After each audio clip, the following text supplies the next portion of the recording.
आज मैं राजस्थान की धरती से देशवासियों से बड़ी नम्रता के साथ कहना चाहता हूं, मैं देश के कोने कोने में जो तिरंगा यात्राओं का हुजूम चल रहा है, मैं देशवासियों से कहता हूं,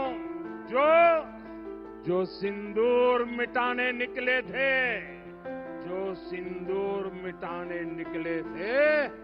उन्हें मिट्टी में मिलाया है।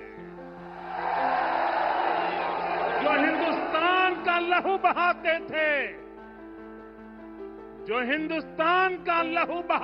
थे, आज कतरे कतरे का हिसाब चुकाया है। जो सोचते थे भारत चुप रहेगा, आज वो घरों में डूब के पड़े हैं।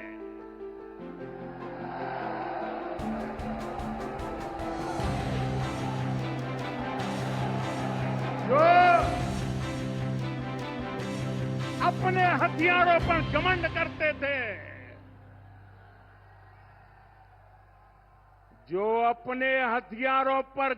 करते थे, आज वो मलबे के ढेर में दबे हुए हैं। मेरे प्यारे देशवासियों, ये शोध प्रतिशोध का खेल नहीं, ये शोध प्रतिशोध का खेल नहीं, ये न्याय का नया स्वरूप है।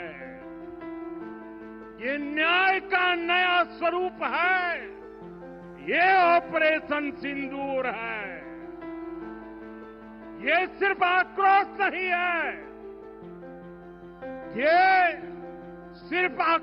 नहीं है, ये समर्थ भारत का रौद्र रूप है। ये भारत का नया स्वरूप है। पहले घर में घुसकर किया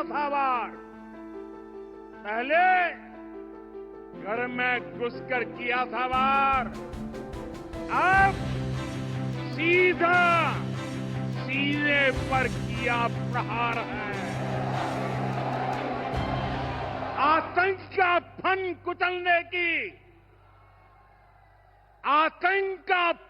कुचलने की यही नीति है, यही रीति है, यही भारत है, नया भारत है। ये भारत माता की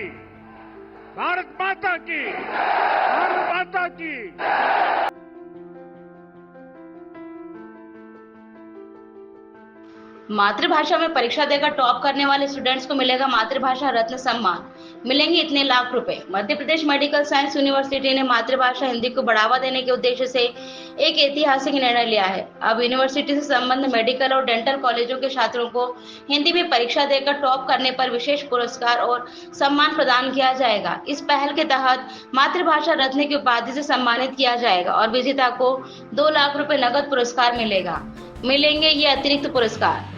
पूर्ण स्नातक पाठ्यक्रम की मेरिट सूची में प्रथम स्थान 2 लाख रुपए मातृभाषा रत्न, द्वितीय स्थान 1.5 लाख रुपए मातृभाषा विश्लेषण, तृतीय स्थान 1 लाख रुपए मातृभाषा बोध, चतुर्थ स्थान 75,000 रुपए मातृभाषा दृष्टि, पंचम स्थान 50,000 रुपए मातृभाषा श्रवण। प्रत्येक वर्ष की मेरिट सूची में प्रथम स्थान 1 लाख रुपए, द्वितीय स्थान 75,000 रुपए, तृतीय स्थान 50,000 रुपए, चतुर्थ स्थान 25,000 रुपए। ये पुरस्कार केवल उन छात्रों को मिलेगा जो मेडिकल या डेंटल की परीक्षा हिंदी में देकर टॉप करेंगे। अंग्रेजी और हिंदी दोनों में संयुक्त मेरिट सूची बनाई जाएगी, जिसमें हिंदी माध्यम से परीक्षा देकर शीर्ष स्थान लाने वाले छात्र छात्राओं को चयनित किया जाएगा। 2025-26 सत्र से लागू होगा। ये योजना सत्र 2025-26 से प्रभाव में लाई जाएंगी और प्रतिवर्ष इन पुरस्कारों का वितरण किया जाएगा। ये पहल मेडिकल शिक्षा में मातृभाषा के उपयोग को बढ़ावा देने की दिशा में एक बड़ी उपलब्धि मानी जा रही है। क्या है उद्देश्य? इस योजना का उद्देश्य छात्रों को मातृभाषा में पढ़ाई और परीक्षा देने के लिए प्रोत्साहित करना है, जिससे वे बेहतर तरीके से विषय को समझ सके और आत्मविश्वास से आगे बढ़ सके। यह निर्णय न केवल शिक्षा में समावेशिता को बढ़ावा देगा, बल्कि मातृभाषा को सम्मान देने की दिशा में एक प्रेरणादायक कदम है। कर्मचारी भविष्य निधि संगठन ने मार्च 2025 के दौरान 14.58 लाख शुद्ध सदस्य जोड़े।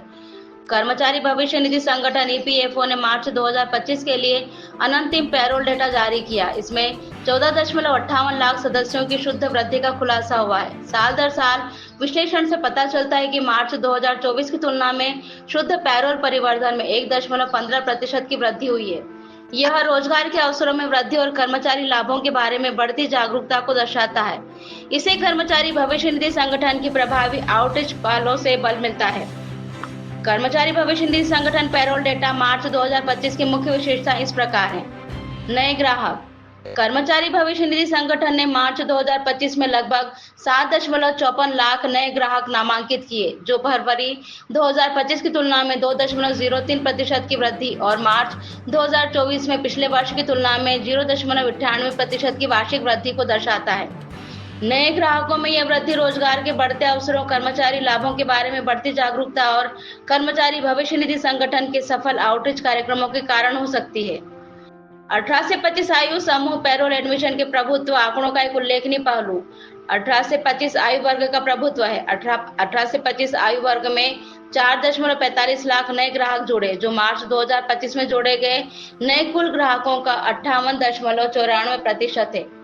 इस महीने में जोड़े गए 18 से 25 आयु वर्ग के नए ग्राहक पिछले महीने फरवरी 2025 की तुलना में 4.21% की वृद्धि को दर्शाते हैं। यह मार्च 2024 में पिछले वर्ष की तुलना में 4.73% की वृद्धि भी दर्शाता है। मार्च 2025 के लिए 18 से 25 आयु वर्ग के शुद्ध पैरोल वृद्धि 6.68 लाख है, जो पिछले वर्ष मार्च 2024 की तुलना में 6.49% की वृद्धि को दर्शाता है। यह पहले की प्रवृत्ति के अनुरूप है। यह दर्शाता है कि संगठित कार्यबल में शामिल होने वाले अधिकांश व्यक्ति युवा हैं, जो मुख्य रूप से पहली बार नौकरी प्राप्त करने वाले हैं। पुनः शामिल हुए सदस्य लगभग 13.23 लाख सदस्य जो पहले बाहर निकल गए थे, मार्च 2025 में फिर से कर्मचारी भविष्य निधि संगठन में शामिल हो गए। यह आंकड़ा फरवरी 2025 की तुलना में 0.39% की वृद्धि दर्शाता है। यह मार्च 2024 की तुलना में साल दर साल 12.17% की उल्लेखनीय वृद्धि भी दर्शाता है।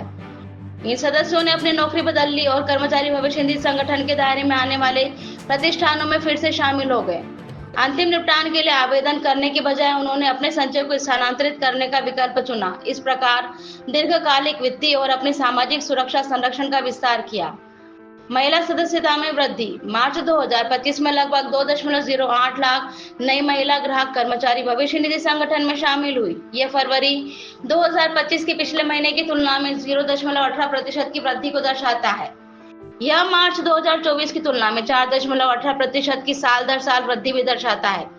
इस महीने के दौरान शुद्ध महिला पैरोल वृद्धि लगभग 2.92 लाख रही, जो मार्च 2024 की तुलना में 0.78% की साल दर साल वृद्धि है। महिला सदस्यों में वृद्धि अधिक समावेशी और विविध कार्यबल की ओर व्यापक बदलाव का संकेत है। राज्यवार योगदान। पैरोल डेटा के राज्यवार विश्लेषण से पता चलता है कि शीर्ष 5 राज्यों केंद्र शासित प्रदेशों में शुद्ध पैरोल में लगभग 59.67% की वृद्धि की है, जिन्होंने महीने के दौरान कुल लगभग 8.70 लाख शुद्ध पैरोल जोड़े हैं। सभी राज्यों में से महाराष्ट्र महीने के दौरान 20.24% शुद्ध पैरोल जोड़कर सबसे आगे है। महाराष्ट्र, तमिलनाडु, कर्नाटक, हरियाणा, गुजरात, दिल्ली, उत्तर प्रदेश और तेलंगाना राज्यों केंद्र शासित प्रदेशों ने व्यक्तिगत रूप से महीने के दौरान कुल शुद्ध पैरोल का 5% से अधिक जोड़ा। उद्योगवार रुझान। उद्योगवार आंकड़ों की माह दर माह तुलना उद्योगों में लगे प्रतिष्ठानों में शुद्ध पैरोल वृद्धि में महत्वपूर्ण वृद्धि दर्शाती है, जैसे रेस्टोरेंट, सीमेंट, सामान्य बीमा, कैंटीन, फॉरवर्डिंग एजेंसियां, ट्रेवल एजेंसियां, होटल आदि। कुल शुद्ध वेतन वृद्धि में लगभग 45.59% वृद्धि विशेषज्ञ सेवाओं, आपूर्तिकर्ताओं, सामने ठेकेदारों, सुरक्षा सेवाओं, विविध गतिविधियों आदि सहित से हुई है। उपरोक्त पैरोल डेटा अंतिम है क्योंकि डेटा निर्माण एक सतत प्रक्रिया है, क्योंकि कर्मचारी रिकॉर्ड को अपडेट करना एक सतत प्रक्रिया है। पिछला डेटा हर महीने निम्नलिखित कारणों से अपडेट किया जाता है। पैरोल रिपोर्ट तैयार होने के बाद पिछले महीने के लिए ईसीआर दाखिल की जा रही है। पैरोल रिपोर्ट तैयार होने के बाद संशोधित किया जा रहा है। पिछले महीनों के लिए ईपीएफ सदस्यता से बाहर निकलने की तारीख को पैरोल रिपोर्ट तैयार होने के बाद अद्यतन किया जाएगा। अप्रैल 2018 से कर्मचारी भविष्य निधि संगठन सितंबर 2017 से आगे की अवधि को कवर करते हुए पैरोल डेटा जारी कर रहा है। मासिक पैरोल डेटा में आधार मान्य यूनिवर्सल अकाउंट नंबर यूएएन के माध्यम से पहली बार संगठन में शामिल होने वाले सदस्यों की गिनती, संगठन के कवरेज से बाहर निकलने वाले मौजूदा सदस्य और जो बाहर निकल गए लेकिन फिर से सदस्य के रूप में शामिल हो गए, उन्हें शुद्ध मासिक पैरोल प्राप्त करने के लिए लिया जाता है।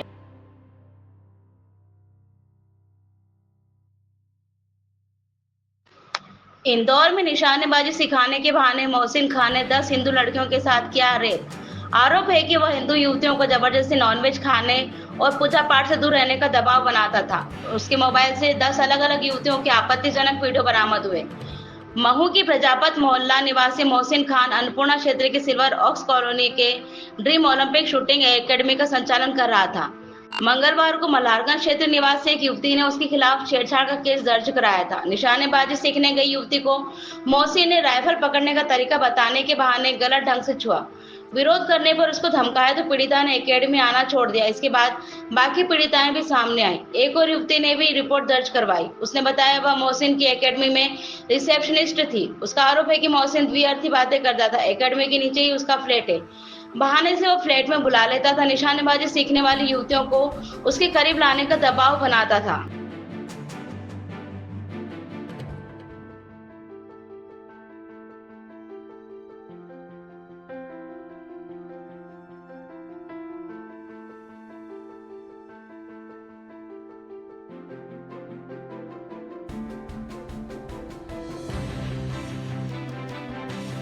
उज्जैन लोकायुक्त की टीम ने पटवारी के कहने पर रुपए लेने वाले उसके भाई को रंगे हाथों गिरफ्तार किया।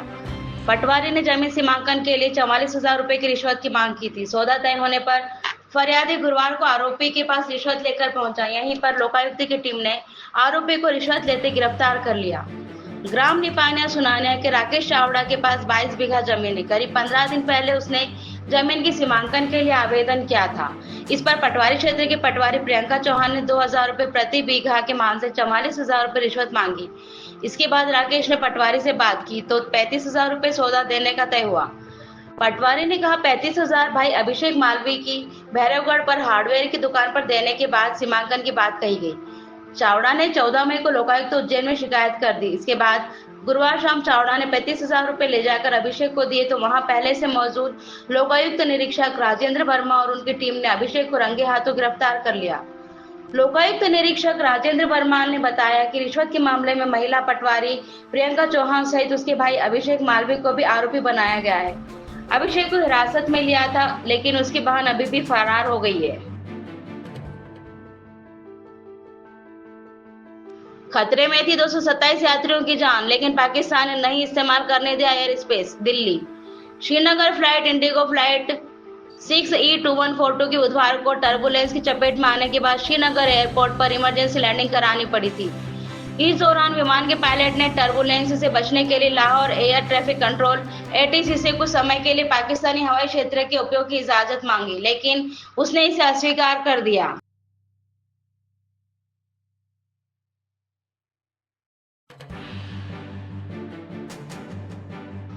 हरियाणा में SDM और CTM भी काटेंगे चालान, सरकार ने दी पावर। हरियाणा सरकार ने सभी SDM और CTM की शक्तियों को बढ़ा दिया है। अब दोनों अधिकारी अपने काम के अलावा वाहनों के चालान भी काट सकेंगे। सरकार ने ओवरलोडेड वाहनों के चालान काटने की पावर SDM और CTM को दे दी है। इस संबंध में हरियाणा सरकार ने एक लेटर जारी कर SDM और CTM को भेज दिया। चालान काटने के लिए ID और पासवर्ड जनरेट कर दिया। इससे SDM व CTM RTA की तरह वाहनों के चालान काट सकेंगे। सरकार ने पहले भी ऐसे आदेश दिए थे मगर ID और पासवर्ड जनरेट नहीं किए थे। पहले RTA को ही चालान काटने की पावर थी। अब सरकार के इस फैसले पर राजस्व बढ़ेगा, वहीं ओवरलोड वाहनों पर नकेल भी कसेगी। सरकार की तरफ से यह आदेश उप परिवहन आयुक्त रवीश हुड्डा ने जारी किए हैं।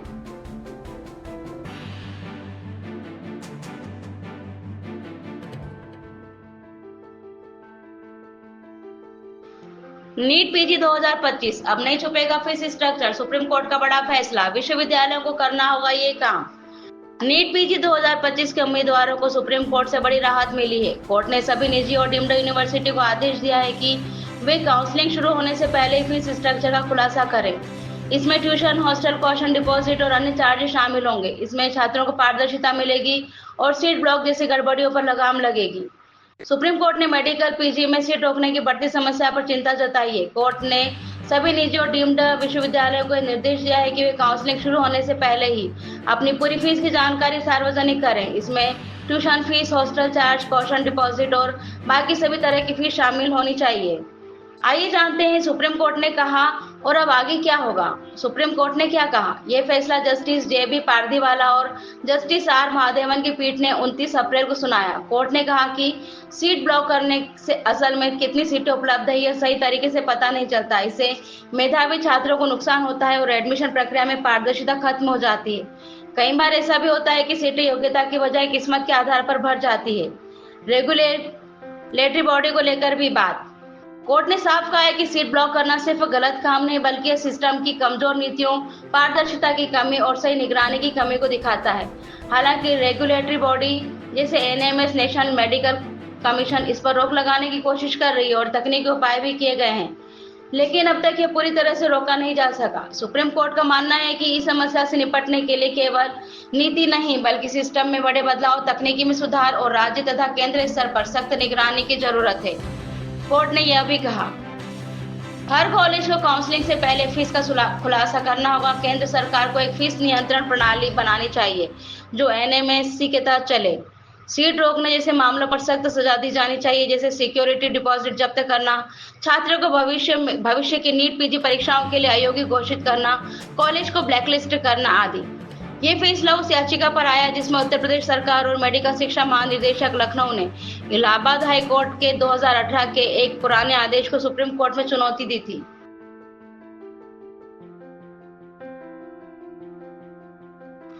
खून का बदला खून से लेंगे, अमेरिका में 2 हत्याओं पर नेतान्याहू बोले।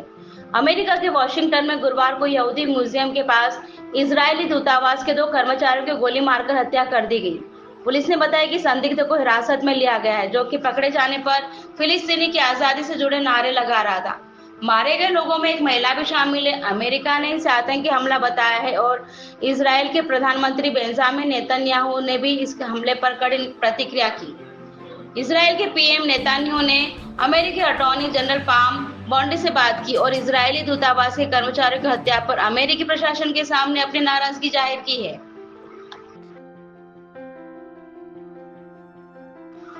अमेरिका, ब्रिटेन और कनाडा जैसे देशों में भारतीयों के लिए राह आसान नहीं होने वाली।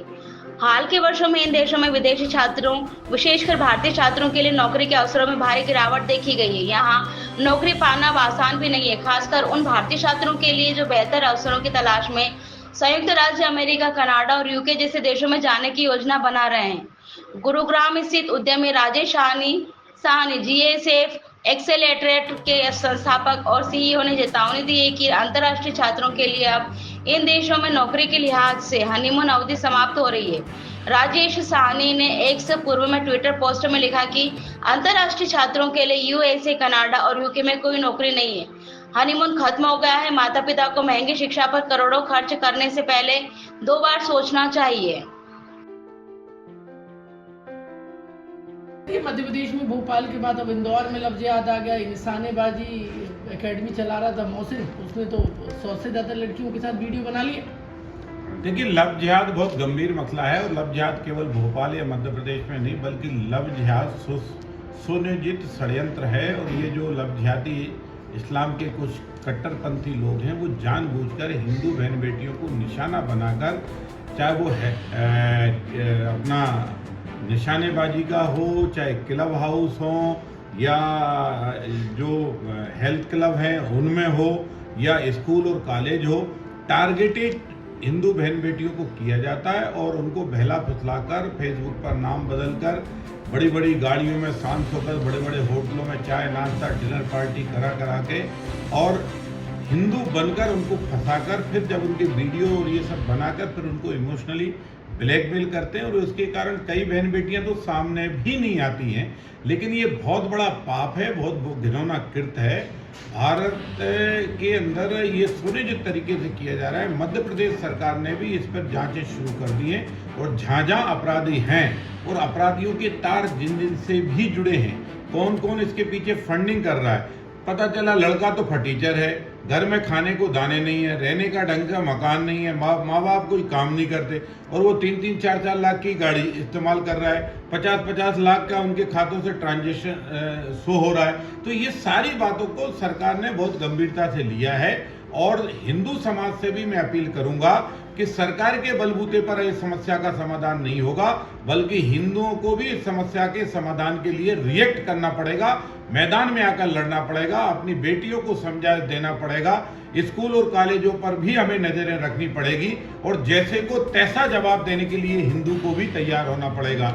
अगर हिंदू इस स्थिति में आ जाएगा तो सारे जिहादी औकात में आ जाएंगे। सर ये जिहादी सामने आ रहा है, ये लव जिहाद से कैसे निपटे समाज, बताइए ना। लव जिहाद से ऐसे ही निपटेंगे जैसे को तैसा उत्तर दिया जाएगा। इसलिए सभी समाज से आग्रह है कि जातिगत बैठ के आप करते तो हो, सामाजिक बैठक होती है, समाज के एजेंडे पर बैठक होती है, पर उस जातिगत बैठक में ये तय क्यों नहीं होता कि हमारी कितनी बहन बेटियों को मुसलमान बना गए। अगर गए तो विरोध करो, उसके खिलाफ लड़ाई लड़ो, बहन बेटियों में जागृति करो, बहन बेटियों को बताओ कि ये फेसबुक, ट्विटर, इंस्टाग्राम पर जो लव करते हैं इन पे भरोसा मत रखिए, तहकीकात में जाइए। इतनी जरूरी नहीं है लव करना, पढ़ना जरूरी है, माँ बाप के धर्म को ध्यान में रखना जरूरी है, कुल खानदान का नाम ध्यान में रखना जरूरी है। शादी करने माँ बाप हर बेटी की मनसा अनुसार शादी।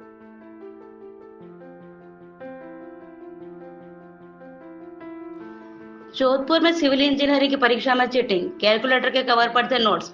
राजस्थान के कानून मंत्री जोगाराम पटेल की पोती को इंजीनियरिंग की परीक्षा में नकल करते हुए पकड़ा है। मामला जोधपुर के मुगनीराम बांगुर मेमोरियल यूनिवर्सिटी से जुड़ा है। कानून मंत्री पटेल ने इसे राजनीतिक दबाव का मामला बताया। मीडिया रिपोर्ट के अनुसार कैंपस में इन दिनों सेमेस्टर एग्जाम हो रहे हैं। गुरुवार एनवायरमेंटल इंजीनियरिंग की परीक्षा थी, इसी में कैबिनेट मंत्री की पोती भी एग्जाम दे रही थी। फ्लाइंग टीम निरीक्षण के लिए पहुंची तो स्टूडेंट के पास रखे कैलकुलेटर के कवर पर पेंसिल से लिखे नोट्स मिले। परीक्षा हॉल में स्टूडेंट्स की जांच के लिए पहुंची फ्लाइंग टीम में 2 शिक्षक थे। कैलकुलेटर के कवर पर लिखा होने की जानकारी के बाद स्टूडेंट्स से पूछताछ की गई। टीम के सदस्य डॉक्टर अंशु अग्रवाल और डॉक्टर मनीष कुमार ने नकल का केस बनाकर स्टूडेंट्स को दूसरी कॉपी भी दिलवा दी।